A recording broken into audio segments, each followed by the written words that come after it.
ভাই মার শরীরটা বেশি ভালো না, তুই যদি দেশে এসে একটু মারে দেখে যাইতি অনেক ভালো হইতো। মা শুধু তোর কথাই কইতাছে। আরে বোকা, এখন বললেই কি দেশে যাওয়া যায় নাকি? আর তাছাড়া টাকা পয়সারও ব্যাপার স্যাপার আছে। তুই মায়ের যত্ন নিস, এমনিতেই সুস্থ হয়ে যাবে।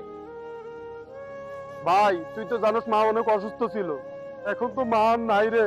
তুই যদি দেশে এসে মার কবরে দুমুঠো মাটি দিয়া যাইতি, মার আত্মাটা অনেক শান্তি পাইতো। দেখ ভাই, বয়স হয়ে গেলে সবাইকেই একদিন চলে যেতে হবে। আর তাছাড়া মায়েরও অনেক বয়স হয়ে গেছিল, এই নিয়ে কষ্ট পাওয়ার কিছু নাই। তুই মাকে মাটি দেওয়ার ব্যবস্থা কর। মা অসুস্থ ছিল ডাকলাম আইলি না, মা মারা গেল তাও আইলি না। এখন তো জমি জমা ভাগাভাগির একটা ব্যাপার ছিল, তুই তো আর আসতে পারবি না। থাক, পরে করমুনি। আরে পাগল, তুই এত চিন্তা করতেছিস কেন? সবে তো মাত্র 5 ঘন্টার ব্যাপার, আমি আজকে রাত্রেই আসতেছি।